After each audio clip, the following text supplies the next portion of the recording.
الحمد لله رب العالمين والصلاة والسلام على نبينا محمد وعلى آله وصحبه أجمعين ومن تبعهم بإحسان إلى يوم الدين. أما بعد، قال الله تعالى: أعوذ بالله من الشيطان الرجيم: وما آتاكم الرسول فخذوه وما نهاكم عنه فانتهوا. وقال النبي صلى الله عليه وسلم: من عمل عملا ليس عليه امرنا فهو رد. معزز سامعین کرام، اللہ رب العالمین نے اس دین کو نازل کرنے کے ساتھ اپنے نبی محمد صلی اللہ تعالی وسلم کے ذریعے اس کی تکمیل بھی کرا دی۔ اب اس میں نہ تو کسی قسم کے اضافے کی ضرورت ہے اور نہ کسی قسم کے نقص اور کمی کی ضرورت ہے۔ یہ دین مکمل تھا جس دن نبی کریم صلی اللہ تعالی وسلم اس دنیا سے گئے، اور مکمل رہے گا اس دن تک جب تک دنیا قائم رہے گی۔ اور کوئی چیز اس دین کے اندر عبادت اسی وقت ہو سکتی ہے، جائز اور مشروع اسی وقت وہ عبادت ہو سکتی ہے، کوئی بھی عبادت ہو، کسی قسم کی عبادت ہو، چاہے اس کا تعلق فرد سے ہو، ایک شخص سے ہو، مجتمع سے ہو یا پوری دنیا سے ہو۔ عبادت اسی وقت ہو سکتی ہے جب اس کا ثبوت قرآن و حدیث کے اندر موجود ہو اور صحابہ اکرام کو اس پر عمل رہا ہو، اور اس کو صحابہ اکرام نے ہم تک نقل کیا ہو صحیح سند کے ذریعے سے۔ چنانچہ ربیع الاول کا مہینہ، جس میں بعض مسلمان عید میلاد النبی بطور تہوار کے مناتے ہیں۔ اسلام ایک ایسا مکمل ضابطہ حیات ہے جس نے خوشی و غمی، عید اور تعزیت اور جنازہ کے احکام، ہر ایک چیز کی طرف رہنمائی کی ہے، اور یہ بتایا ہے کہ عید یہ شعائر اسلام میں سے ہے۔ دو عیدیں جو اللہ رب العالمین نے ہمیں دی ہیں، عید الفطر اور عید الاضحیٰ، جس کے بارے میں اللہ رب العالمین نے کلام مجید میں بھی ارشاد فرمایا، اور نبی کریم صلی اللہ تعالی وسلم نے احادیث کے اندر بھی اس کی وضاحت کی، اس کے احکام و فرامین وضع کیے، اور یہ بتلایا کہ اس کو پڑھنے کا طریقہ کیا ہے، اس کو کس طریقے پر اور کس قاعدے پر پڑھنا ہے، کہاں پڑھنا ہے، کیسے پڑھنا ہے، کب پڑھنا ہے، کیوں پڑھنا ہے، اس کا مقصد کیا ہے، اللہ رب العالمین نے کیوں اس کو مشروع قرار دیا ہے۔ یہ سب کچھ نبی کریم صلی اللہ علیہ وسلم نے بڑی واضح طور پر ہمیں بتلا دیا ہے۔ اب یہاں یہ بات آتی ہے کہ کیا عید میلاد النبی بطور تہوار کے منانا شرعاً جائز ہے یا نہیں جائز ہے، یا کیوں نہیں منانا ہے؟ سوال یہ ہے، اکثر یہ سوال کیا جاتا ہے کہ کیوں نہیں منانا ہے، کیا کہیں منع ہے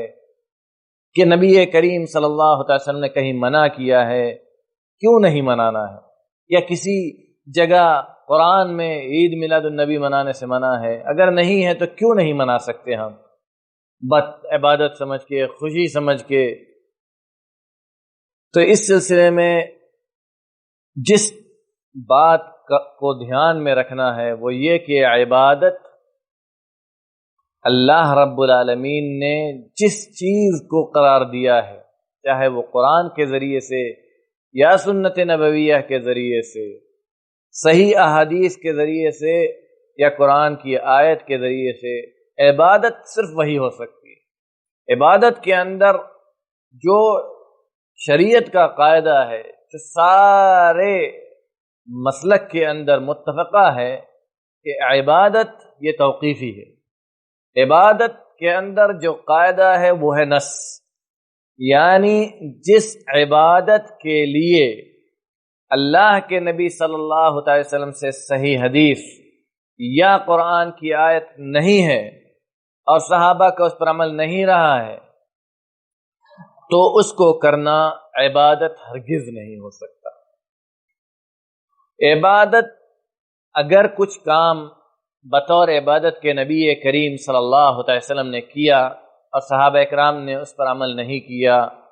تو گویا وہ یہ بتانے کے لیے تھا کہ یہ عمل نبی کریم صلی اللہ علیہ وسلم کے لیے خاص تھا۔ جیسے نبی کریم صلی اللہ علیہ وسلم کے لیے 4 سے زیادہ شادی کرنے کی اجازت، جیسے نبی کریم صلی اللہ علیہ وسلم کے لیے رات کی نماز فرض، یہ آپ کی امت پر نہیں ہے۔ آپ کے امت کے لیے اس بات کی اجازت نہیں ہے کہ وہ 4 سے زیادہ شادی کرے۔ ایک وقت میں اپنے عقد میں کوئی مسلمان 4 سے زیادہ بیوی رکھنے کا مجاز نہیں رکھتا۔ اور اسی طرح رات کی نماز ہے کہ عام مسلمان یا خاص مسلمان نبی کریم صلی اللہ علیہ وسلم کو چھوڑ کر کسی پر یہ نماز واجب نہیں ہے۔ تو اب اگر کوئی پڑھتا ہے تو اس کے ثواب کا مستحق ہے جو اس کا ثواب ہے، اور اگر کوئی نہیں پڑھتا ہے تو اس پر کوئی عقاب نہیں ہے، لیکن وہ اس فضیلت کو نہیں پائے گا جو فضیلت پڑھنے والے کو ملے گی۔ اس جگہ جس چیز کو سب سے زیادہ دھیان میں رکھنا ہے وہ یہ کہ کیا یہ عبادت قرآن و سنت سے ثابت ہے؟ اگر نہیں ہے تو یہ عبادت نہیں ہو سکتی۔ نبی کریم صلی اللہ علیہ وسلم نے ہر وہ عبادت بلکہ ہر وہ چیز جس میں امت محمدیہ کے لیے فائدہ تھا، جس میں امت محمدیہ کے لیے نفع تھا، جس میں امت محمدیہ کے لیے اللہ رب العالمین کی رضا موجود تھی، جس میں امت محمدیہ کے لیے دنیاوی یا اخروی کوئی فائدہ چھپا تھا، نبی کریم صلی اللہ علیہ وسلم نے وہ ساری چیزیں کھول کھول کر بیان کر دی ہیں۔ اور ہر وہ چیز جس میں نقصان تھا یا ہے، اور ہر وہ چیز جس میں امت محمدیہ پڑھ کر فتنے میں پڑ سکتی ہے، جس کے ذریعے سے رب العالمین کی ناراضگی ہاتھ لگے گی، اس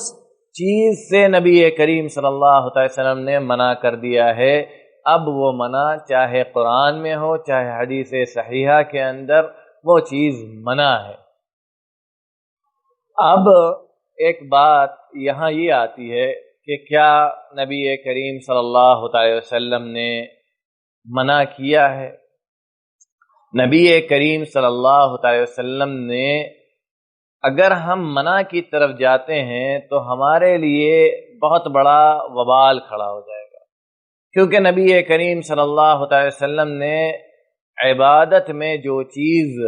جیسے کرنے کا حکم دیا ہے وہ چیز ویسے ہی کرنا ہے۔ اللہ رب العالمین نے نبی کریم صلی اللہ علیہ وسلم کے ذریعے سے جیسے کروایا ہے ویسے ہی کرنا ہے۔ اسی کو کہتے ہیں اتباع، اور اسی کو کہتے ہیں نبی کریم صلی اللہ علیہ وسلم کی پیروی کرنا، اور اسی کو کہتے ہیں نبی کریم صلی اللہ علیہ وسلم کا تابع و فرما بردار ہونا۔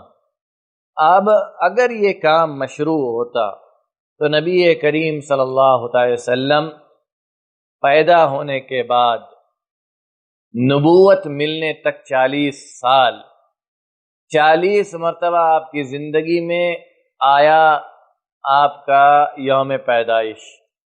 ایک تو پہلی بات یہ کہ آپ کے یوم پیدائش میں اتنا اختلاف ہے کہ اللہ ہی جانتا ہے کہ صحیح کیا ہے، لیکن اگر صحیح مان بھی لیا جائے کسی تاریخ کو تو نبی کریم صلی اللہ علیہ وسلم کی زندگی میں 40 مرتبہ نبی بننے کے پہلے آیا، اور نبی بننے کے بعد آیا 23 مرتبہ یا 22 مرتبہ۔ اگر 39 مرتبہ پہلے تو 23 مرتبہ بعد میں، 40 مرتبہ پہلے تو 22 مرتبہ بعد میں۔ تو یہ نبی کریم صلی اللہ علیہ وسلم کی زندگی کا مکمل خاکہ ہے 63 سالہ، جس میں آپ صلی اللہ علیہ وسلم نے ایک مرتبہ بھی عید میلاد النبی نہیں منایا، نہ آپ صلی اللہ علیہ وسلم نے منایا، اور نہ آپ کے آل و اولاد نے، نہ آپ کے کنبہ قبیلہ نے، نہ آپ کے صحابہ اکرام نے، نہ آپ کے دوستوں نے، نہ آپ کے جان پہچان والوں نے، نہ صحابہ اکرام کے بعد تبع تابعین نے، بلکہ ایک بڑی مدت تک یہ چیز دنیا کے اندر تھی ہی نہیں۔ اور اسی لیے قانون شریعت کیا ہے اس سلسلے میں؟ اس سلسلے کا قانون اور قاعدہ یہ ہے کہ نبی کریم صلی اللہ علیہ وسلم نے جس چیز کو، عبادت کو نہیں کیا، اس کے کرنے کا موقع آیا اور کوئی معنی بھی وہاں نہیں تھا کہ نبی صلی اللہ علیہ وسلم اس معنی کی وجہ سے وہ نہیں کیا، نہ آپ نے صحابہ کو کرنے کی اجازت دی، نہ صحابہ نے کیا تو آپ نے روکا نہیں۔ آپ کے صحابہ اکرام نے آپ کی زندگی میں ایسا کوئی کام کیا نہیں جو جائز تھا تو آپ نے اجازت دی، جو جائز نہیں تھا تو اس پر آپ نے روکا نہیں۔ تو جو کام جس کو نبی صلی اللہ علیہ وسلم نے کیا نہیں، اس کے باوجود کہ موقع بھی آیا اور مانے بھی کوئی نہیں تھا، کوئی چیز روکنے والی بھی نہیں تھی، اور آپ کے صحابہ اکرام نے بھی نہیں کیا، تو اس کا مطلب یہ ہے کہ یہ چیز عبادت ہرگز نہیں ہو سکتی۔ یہ قاعدہ ہے شریعت کا، اور اس قاعدے پر فقہا متفق ہے۔ اب بات رہی کہ کیا قرآن و سنت کے ذریعے سے اس کا رد موجود ہے یا نہیں۔ اگر ہم قرآن و سنت کو بغور پڑھیں گے تو قرآن و سنت کے اندر دین کے نام پر ہر اس چیز کا رد موجود ہے، دین کے نام پر کیے جانے والے ہر اس عمل کا رد موجود ہے جس کا شریعت مطہرہ کے اندر کوئی ثبوت نہیں ہے۔ اللہ رب العالمین کہتا ہے وَمَا آتَاكُمُ الرَّسُولُ فَخُذُوهُ وَمَا نَهَاكُمْ عَنْهُ فَانْتَهُوا۔ نبی کریم صلی اللہ علیہ وسلم نے جس کی اجازت دی اس کو کرو،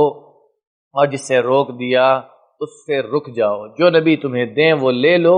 جس سے روک دیں اس سے رک جاؤ۔ اب معاملہ یہ ہے کہ کرنا کیا ہے اور چھوڑنا کیا ہے۔ ہر وہ کام عبادت میں جو نبی صلی اللہ علیہ وسلم نے کیا ہے، جیسے کیا ہے ویسے ہی کرنا ہے، اور جیسے نہیں کیا ویسے نہیں کرنا ہے۔ اور معاملات میں دوسری طرف ہے کہ نبی کریم صلی اللہ علیہ وسلم نے جن چیزوں سے منع کر دیا، جیسے سود ہے، جیسے حرام کاری ہے، جیسے یتیم کے مال کو ہڑپ کرنا ہے، جیسے چوری ہے، جیسے ڈاکہ ہے، جیسے وغیرہ وغیرہ، جن چیزوں سے نبی صلی اللہ علیہ وسلم نے منع کیا ہے ان سے رکنا ہے، جن چیزوں سے منع نہیں کیا ہے وہ ساری چیزیں حلال ہیں، ہمارا راستہ معاملات میں کھلا ہوا ہے۔ لیکن عبادت میں مَا آتَاكُمُ الرَّسُولُ فَخُذُوهُ، جو نبی نے کر کے دیا ہے، جیسے کر کے دیا ہے ویسے ہی کرنا ہے۔ اسی دوسرے ٹکڑے کو پہلے ٹکڑے کو اور دوسرے ٹکڑے کو نبی کریم صلی اللہ علیہ وسلم نے اپنی حدیث کے اندر ارشاد فرمایا کہ من عمل عملا لیس علیہ امرنا فہو رد، کہ جس نے دین کے نام پر کوئی ایسا کام کیا جو ہم نے نہیں کیا، جو ہماری شریعت مطہرہ میں نہیں ہے، جس پر ہماری موت نہیں ہو رہی ہے، اور صحابہ اکرام جس پر عامل نہیں تھے، اس عمل کو کرنے والا اور اس کا وہ عمل دونوں مردود ہے۔ اسی لیے مسلمانوں ہمیں یہ کرنا چاہیے کہ ہم وہی کام کریں جو نبی کریم صلی اللہ علیہ وسلم نے کیا ہے، اور جن کاموں سے نبی کریم صلی اللہ علیہ وسلم نے روک دیا ہے یا جن کی اجازت شریعت مطہرہ میں نہیں ہے ان کو نہیں کرنا چاہیے اور ان سے بچنا چاہیے۔ اللہ رب العالمین ہمیں ہر قسم کے فتنوں اور شر سے، ہر قسم کی بیماریوں سے، ہر پریشانیوں سے محفوظ رکھے۔ اللہ رب العالمین جب تک اس دار فانی میں زندہ رکھے، اسلام پر عقیدہ توحید کے ساتھ زندہ رکھے، جب ہمارا خاتمہ تو خاتمہ بخیر ہو۔ آمین۔ السلام علیکم ورحمۃ اللہ وبرکاتہ۔